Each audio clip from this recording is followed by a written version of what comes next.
Hémorragique dans le cadre de l'enfant polytraumatisé.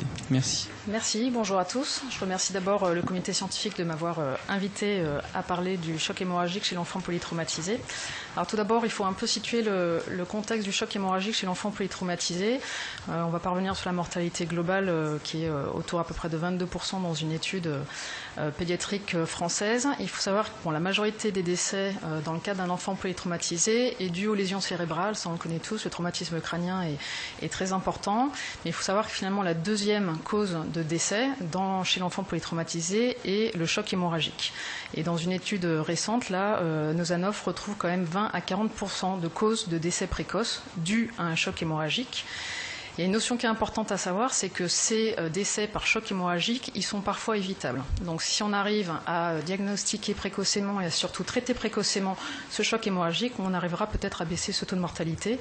Mais il faut savoir finalement ce choc a une incidence assez faible, entre 10 et 15% en fonction de la littérature. Les enfants transfusés, très variables en fonction de la littérature, mais entre 7 et 40%. Et finalement, la transfusion massive, qui est aussi un des problèmes en traumatopédiatrique, est retrouvée dans moins de 10%. Alors un peu de spécificité pédiatrique, il faut savoir que l'enfant a quand même des difficultés d'adaptation du transport en O2 du fait d'une consommation en oxygène de base qui est assez élevée, une réserve en oxygène diminuée, une immaturité du système sympathique et du coup l'enfant, lorsqu'il présente une hémorragie par traumatisme, est à haut risque d'hypoxie cellulaire en cas de perte sanguine. Donc c'est vraiment ce terme d'hypoxie cellulaire qu'il va falloir bien avoir en tête pour le traiter et surtout l'éviter. Dès qu'on a affaire à un choc hémorragique, dès que vous allez prendre en charge un enfant polytraumatisé, en fonction de l'âge, vous allez devoir estimer sa masse sanguine, puisqu'en fait, nous allons déterminer un choc hémorragique important nécessitant éventuellement une transfusion sanguine en fonction des pertes sanguines. Donc forcément, entre 0 et 18 ans et entre 3 kg et 100 kg, la masse sanguine va être différente. Donc l'estimation du choc hémorragique va être en fonction de l'âge et du poids de l'enfant. On a vu que finalement, l'enfant a, ce que j'ai mis entre guillemets, une tolérance hémodynamique au choc hémorragique. Et comme vous l'a dit l'orateur précédent, c'est finalement, on assiste à une hypotension et une tachycardie seulement après 40% de perte sanguine. Donc lorsque vous avez une hypotension, c'est que déjà le choc hémorragique est important et que finalement, on est peut-être déjà un petit peu en retard. Ça, c'est le moyen un petit calcul pour définir une hypotension, puisque vous savez, entre 0 et 18 ans, il va falloir adapter le niveau de votre tension optimale en fonction de l'âge et du poids de l'enfant. Un petit mot sur les étiologies du choc hémorragique qui sont spécifiques à la traumatopédiatrie. Il y a des différences par rapport à l'adulte. Il faut savoir déjà que les fractures du fémur sont rarement hémorragiques chez l'enfant, jusqu'à peu près 12-13 ans, et ainsi que les fractures du bassin grave, qui entraînent un choc hémorragique, sont rares avant 12-13 ans. Donc si vous avez un enfant avec une fracture du fémur et en état de choc hémorragique, il va falloir rechercher autre chose, notamment bien sûr un organe solide, un traumatiseur de l'organe solide avant tout. Attention, s'il est moins de 1 an, plaie du scalp, hématomes peuvent entraîner un choc hémorragique. Donc il va falloir bien rechercher toutes ces causes bien particulières aux patients traumatiques. Juste une petite notion qui dit choc hémorragique, dit hypotension. Et là, ces deux articles qui sont intéressants, il faut vraiment avoir une petite notion en tête. Ces deux articles posent le problème de est-ce que vraiment une hypotension est le signe d'un choc hémorragique ? Et finalement, ils ont trouvé que, notamment chez les moins de 5 ans, beaucoup d'hypotension est en fait le signe d'un traumatisme crânien, plus qu'un choc hémorragique. Ceci est probablement dû en fait à une hypotension d'origine centrale, due au traumatisme crânien. Donc quand vous avez une hypotension chez un moins de 5 ans, bien sûr il faut penser au choc hémorragique, mais il faut penser aussi au traumatisme crânien. Et finalement, j'irai presque peu importe, puisque l'hypotension fait partie des axos et qu'il faut absolument dépister et traiter de façon précoce pour diminuer la morbimortalité du traumatisme crânien. Alors je dirais qu'il y a plusieurs types d'hémorragie, on va dire 2 types essentiellement. Une hémorragie, on va dire modérée, progressive, qui est assez bien tolérée.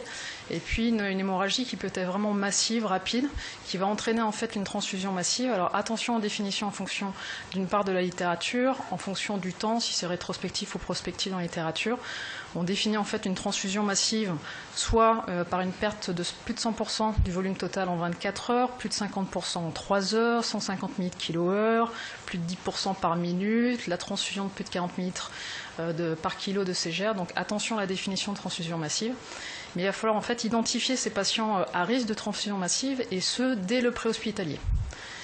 Puisque pourquoi un choc hémorragique, vraiment une hémorragie massive, transfusion massive avec, on en a parlé un petit peu, on en reparlera, un ratio finalement assez élevé d'emblée entre les CGR, les plaquettes et les PFC, alors que finalement lorsque l'hémorragie va être plutôt progressive et modérée, on va peut-être plutôt pratiquer une transfusion, ce qu'on appelle restrictive ou en tout cas contrôlée. Choc hémorragique égale urgence vitale, et on l'a redit encore tout à l'heure, c'est le golden hour. C'est vraiment le temps qui est très important lorsqu'on se trouve en face d'un enfant polytraumatisé en choc hémorragique. Et bien sûr, il va falloir traiter sans bien sûr aggraver la situation. Traiter, on va arrêter le saignement, on va corriger l'hypovolémie, on va en parler, transfusion, traiter la coagulopathie, des inotropes, l'oxygénothérapie, et tout ça pour éviter en fait l'hypoperfusion tissulaire qui peut aboutir à une hypoxie tissulaire. C'est vraiment très, très important comme notion. Sans aggraver, c'est-à-dire retard de prise en charge. On a parlé un petit peu de l'orientation vers le bon centre, ça c'est important. D'éviter l'hémodilution, l'hypothermie, l'acidose qui va aggraver la coagulopathie, et ça bien sûr dès le préhospitalier. Le remplissage vasculaire, l'objectif c'est la correction rapide, et ça la notion, ce mot est important je pense, c'est vraiment la correction rapide de l'hypovolémie, afin d'optimiser la perfusion tissulaire, ce qui peut être différent de optimiser, en tout cas normaliser la tension artérielle. Il y a une notion chez l'adulte qui est l'hypotension permissive jusqu'à ce que l'hémorragie soit contrôlée, probablement qui peut être applicable également chez l'enfant. Il faut optimiser la perfusion tissulaire. Qu'est-ce qu'on va faire? On va parler 20 000 kg rapidement, en fonction de la réponse hémolymique qu'on peut renouveler. Un mot, donc c'est le message, ce qui est bien, c'est qu'on dit à peu près la même chose. Attention aux voies d'abord, ça peut être difficile chez un enfant en choc hémorragique. Cathé intra-osseux le plus rapidement possible. Ne vous acharnez pas à essayer de mettre un 24 gauche, un 20 gauche, voire un 18 gauche chez un enfant. Il va y avoir un échec. Le soluté. Le débat est toujours d'actualité, je dirais. Bien sûr, je ne parle pas du sepsis. On a vu encore, lors de ce congrès de la CRLF, il y a eu un débat hier, il y a eu un débat un petit peu ce matin. Cristalloïdes, colloïdes, on ne va pas détailler la littérature. Je dirais que finalement, peut-être à la phase vraiment initiale du choc hémorragique, il va falloir remplacer le volume perdu. Probablement que les colloïdes, quand même, a une expansion volémique un peu plus importante et que du coup, on va faire moins de volume, donc peut-être éviter l'hémodilution et du coup la coagulopathie induite. Les preuves dans la littérature, c'est vraiment assez débattu, donc on ne va peut-être pas revenir là-dessus. En tout cas, dans les recommandations un peu européennes, ils parlent de cristalloïdes puis de colloïdes. Et encore ce matin, dans un topo sur le choc hémorragique chez l'adulte, l'équipe allemande notamment propose de pratiquer, enfin en tout cas de remplir, de commencer le remplissage rapidement par les colloïdes. Ça reste à débattre, on pourra en parler juste après. Par contre, voilà ce que nous dit la NSM. Donc, les spécialités à base d'HEA doivent uniquement être utilisées dans le traitement de l'hypovolémie due à des pertes sanguines aiguës, lorsque les cristalloïdes seuls est jugée insuffisante, donc ce qui est le cas de probablement du choc hémorragique. Attention, bien sûr, respecter les doses, la durée. Par contre, ils sont contre-indiqués en cas d'hémorragie intracrânienne ou cérébrale. Donc ça, c'est un problème, parce que vous savez que chez l'enfant polytraumatisé, il y a beaucoup de traumatismes crâniens. Contre-indiqués en cas de coagulopathie sévère. Et ils disent également l'absence de données robustes de sécurité à long terme chez les patients subissant un traumatisme. Le bénéfice attendu de ce traitement doit être soigneusement évalué, etc., etc. Donc voilà, il faut savoir l'interpréter. La NSM nous donne des pistes. On pourra en discuter par la suite. Donc finalement, en pratique, quand même, ce qui est recommandé, c'est de commencer par les cristalloïdes. Par contre, peut-être quand même, à partir du moment où on n'a pas de réponse hémodynamique, passer aux colloïdes de synthèse en respectant bien sûr les posologies. Et en tout cas, ce remplissage, il faut le débuter rapidement. Il faut, attention, il ne faut pas le surremplir un enfant qui peut entraîner une hémodilation et aggraver la coagulopathie, et ce qu'on appelle le damage control resuscitation. Il y a lui aussi, ça c'est une notion adulte, qui parle de contrôler vraiment ce volume, essayer de ne pas trop remplir un enfant, enfin en tout cas un patient polytraumatisé, ce qu'on appelle le control fluid resuscitation. Quid des vasoconstricteurs? Il faut en faire, il ne faut pas hésiter, de façon assez précoce si, malgré votre remplissage, vous avez toujours une instabilité hémodynamique.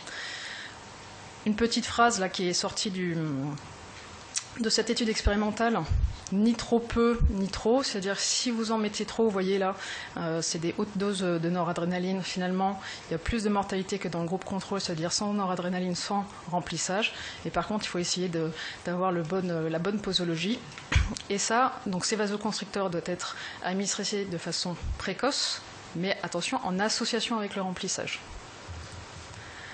La transfusion, ce qu'on regarde un petit peu, ce qu'on voit dans la littérature en termes d'indication chez l'enfant polytraumatisé, c'est en cas de perte sanguine de plus de 30% du volume sanguin estimé.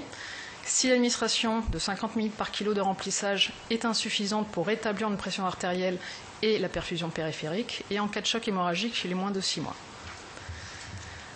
Alors, comment on va définir le seuil transfusionnel et surtout les objectifs transfusionnels? Alors finalement, le seuil, il va être en fonction de plusieurs critères.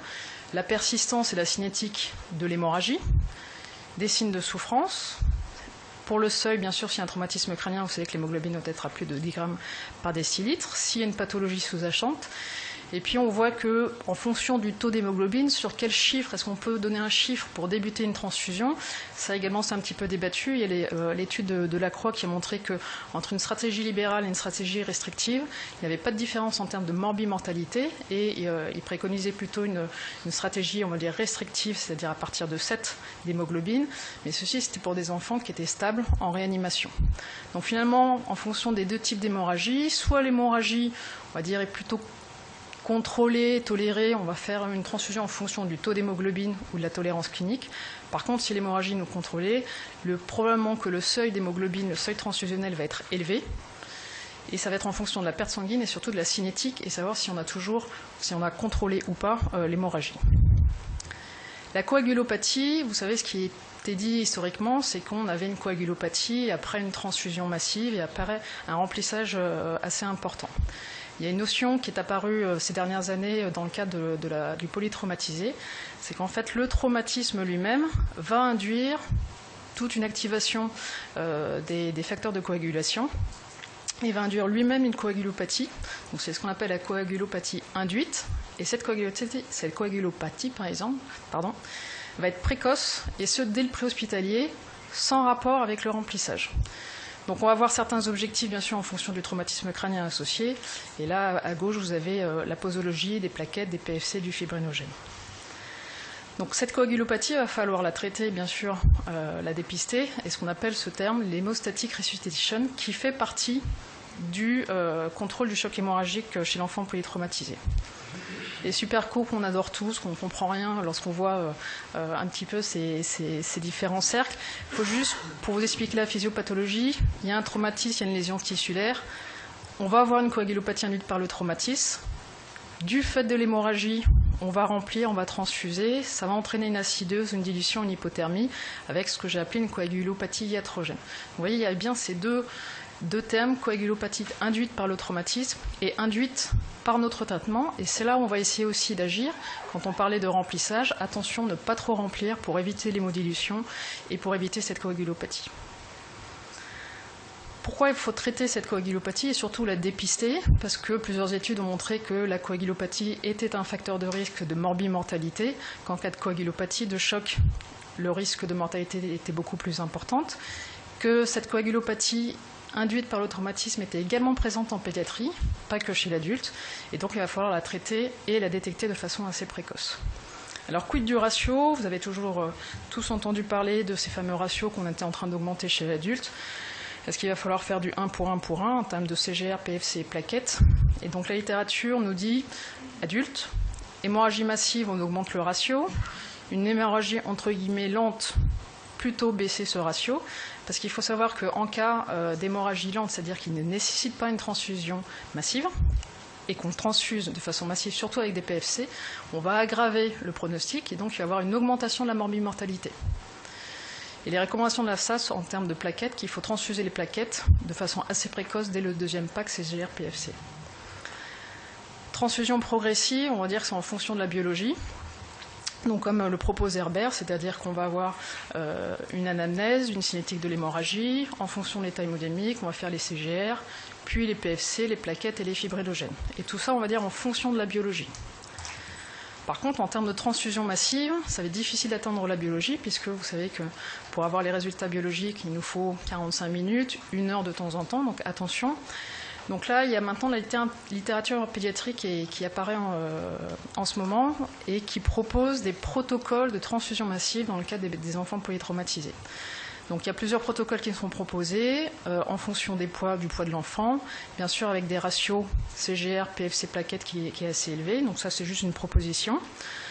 D'autres en fonction en millilitres par kilo, le protocole ce qu'on appelle 30-20-20, c'est-à-dire 30 millilitres kilo de CGR, 20 millilitres kilo de PFC et 20 millilitres kilo de plaquettes. Est-ce que ça marche? Est-ce que c'est possible? L'équipe d'Hendrickson a essayé de montrer la faisabilité d'un protocole de transfusion massive chez l'enfant polytraumatisé. Et il a montré qu'on peut le faire, mais que malgré ce protocole, les ratios, vous voyez, on arrive seulement à 1 pour 2, alors qu'avant on était 1 sur 3,6. C'est-à-dire qu'on n'atteint pas encore le ratio 1 pour 1 pour 1. Par contre, grâce au protocole, on arrive à obtenir ces PFC et ces plaquettes beaucoup plus rapidement que sans protocole. Vous voyez, 200 minutes versus 50 minutes. Et par contre, lui ne retrouve pas de différence en termes de mortalité. C'est-à-dire que l'implantation d'un protocole de transfusion massive n'améliore pas la survie de l'enfant polytraumatisé. Une étude récente là, qui est sortie en novembre 2013, pareil, c'est une étude prospective qui a essayé de regarder s'il y avait un impact sur la mortalité, rétrospective, avec des problèmes peut-être de définition de transfusion massive. Ils ont exclu les décès durant les premières 24 heures. Il y a quand même 6675 patients pédiatriques avec une transfusion massive. Et par contre, eux n'ont absolument pas retrouvé d'amélioration de la survie du fait de cette transfusion massive, mais sachant, vous voyez, que les effectifs, c'est toujours le problème des études pédiatriques, faible effectif. Donc il va falloir identifier ces patients à risque. Est-ce qu'on peut, en préhospitalier, voir ou au déchocage? Plusieurs équipes proposent de définir des patients à risque en fonction de bases déficit ou des lactates.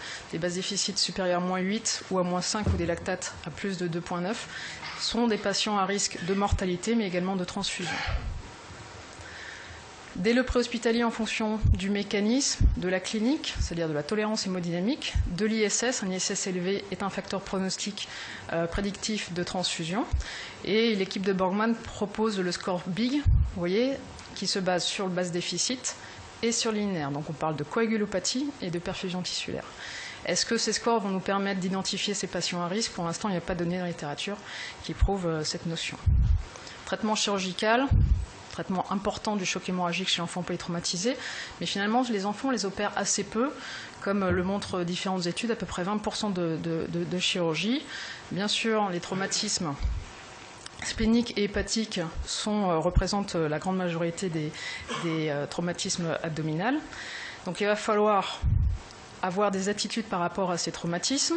On parle de plus en plus de l'embolisation chez l'enfant, avec des séries, certes faibles effectifs, mais qui commencent vraiment à en parler. Attention, on dit souvent, on a cette notion, le traumatisme splénique, notamment chez l'enfant, c'est un traitement conservateur, c'est-à-dire qu'on ne va pas emboliser, on ne va pas opérer. Attention, il y a quand même un certain taux d'échec de ce traitement non conservateur. Et donc cette équipe propose, attention, on peut faire le traitement conservateur, mais il faut penser à l'embolisation et il faut aussi penser à la chirurgie en fonction de l'état de choc, donc de l'hémodynamique de l'enfant. Et notamment le cas clinique qui vient de Necker, donc, qui est très bien résumé dans le titre, choc hémorragique après traumatisme abdominal grave chez l'enfant, savoir opter pour l'attitude interventionnelle chirurgicale, et ce rapidement. C'est-à-dire que vous avez un enfant en état de choc hémorragique, instable sur le plan hémodynamique, il faut savoir le pousser au bloc. Après, ce que les chirurgiens vont faire, c'est un petit peu comme chez l'adulte. Donc maintenant, c'est décrit chez l'enfant, ce qu'on appelle le damage control surgery. Ils vont aller au plus vite, ils vont faire l'hémostase, ils vont faire du packing.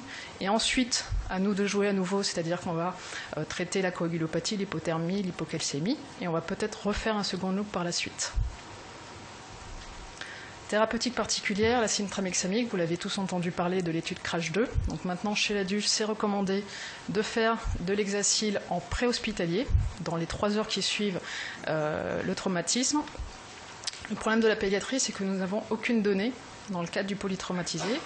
On a des données dans la littérature pédiatrique, mais en cas de chirurgie hémorragique, chirurgie de colonne, et greffe, etc., ça marche, c'est efficace, ça diminue la transfusion, mais pour l'instant, dans le cas d'un polytraumatisé, on n'a pas de données, donc pour l'instant, on ne peut pas faire de recommandations sur cet hexacil. Après, peut-être une fois à l'arrivée à l'hôpital, sur des données biologiques, et notamment le rotem dont je vais vous parler, probablement qu'il va falloir faire de l'hexacil. Un mot sur le facteur 7, pour l'instant il n'est pas recommandé en routine. Ça c'est une collaboration avec l'hémostasiens, dans ces situations bien particulières, de vraiment d'hémorragie non contrôlée, mais par contre les prérequis, vous voyez, sont un petit peu difficiles parfois à obtenir. Le rotem, thromboélastogramme, je pense que ça c'est tout cas j'espère que la littérature va le prouver, vraiment l'avenir du traitement de la coagulopathie et du choc hémorragique chez l'enfant. Donc c'est l'étude en fait de l'initiation du caillot, de la fermeté du caillot sur sang total. D'accord. Et on l'a comparé plusieurs fois au bilan biologique. Donc ça va nous permettre d'étudier la voie intrinsèque, la voie extrinsèque, le fibrinogène, les plaquettes et savoir s'il y a ou non une hyperfibrinolyse. Ça a été étudié chez l'enfant, notamment en chirurgie hémorragique, et ils ont comparé avec le bilan biologique, il y a une très bonne corrélation. Et ce qui était intéressant comme résultat, c'est que le bilan standard surestime la nécessité de PFC. Et en pédiatrique, donc maintenant, en chirurgie cardiaque, en greffe hépatique et en choc et en chirurgie hémorragique, de plus en plus d'équipes utilisent ce ROTEM, qui nous permet vraiment d'apprécier de façon beaucoup plus fine la coagulopathie et déficit en facteurs, en plaquettes, en PFC et en fibrinogène. Est-ce que c'est faisable dans le cadre d'un polytraumatisme? Il y a une équipe qui a essayé de montrer la faisabilité dans le haut déchocage du ROTEM. Donc ils ont trouvé que c'était des facteurs prédictifs de mortalité. Et vous voyez, le résultat le plus intéressant, c'est les délais d'obtention. Résultat du TEG, 15 minutes, biologie, 30 minutes, et encore, je trouve qu'ils ont un laboratoire assez rapide. Donc ça veut dire qu'on a un gain de temps sur la transfusion. Et chez l'adulte, il a été montré que ce ROTEM permettait de réduire la transfusion, de détecter de façon beaucoup plus précoce les patients à risque de transfusion massive, de traiter la fibrinolyse, et une équipe a montré une baisse de la mortalité. Alors juste un mot sur l'efficacité thérapeutique. On a beaucoup parlé de perfusion tissulaire. Pour l'instant, il n'y a pas de données dans le cadre de la traumatopédiatrie. Il va quand même probablement falloir surveiller les lactates, les bases déficits. Un petit mot sur l'ANIRS, on pourra en parler sur est-ce que l'ANIRS a la place dans le choc hémorragique chez l'enfant. Et pour finir, juste ces différentes guidelines qui ont été éditées. Ici, c'est sur le traumatisme et chez l'adulte. Donc, je vous laisse lire tranquillement. Je vous ai quand même mis les guidelines européennes sur l'hémorragie péropératoire. Donc, je suis anesthésiste, donc j'en ai un petit peu profité. Juste pour vous montrer quand même, et ça, c'est un chapitre vraiment pédiatrique. Il parle du ROTEM. Pour l'instant, pas de recommandation claire sur le soluté. PFC, mais attention, pas en prophylaxie. Donc probablement sur les données du ROTEM, passer précocement du fibrinogène, et qu'il faut probablement passer des antifibrinolytiques, donc l'hexacil. Et ça, c'est une chose, je pense, très importante.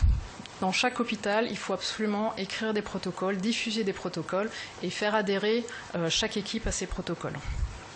Donc en conclusion, choc hémorragique chez l'enfant, une incidence faible, mais attention, c'est des décès qui sont évitables. Il faut différencier l'hémorragie, ce qu'on appelle lente et puis massive. Adapter les seuils transfusionnels en fonction de ce type d'hémorragie, identifier les risques, les patients à risque de transfusion massive pour éventuellement augmenter le ratio CGR-PFC. Attention au remplissage, il faut des protocoles, probablement l'hexacil à sa place, et surtout le ROTEM, je pense, c'est vraiment la technique de l'avenir dans ces chocs hémorragiques. Je vous remercie, je vous rappelle juste le congrès des sociétés pédiatriques à Lyon.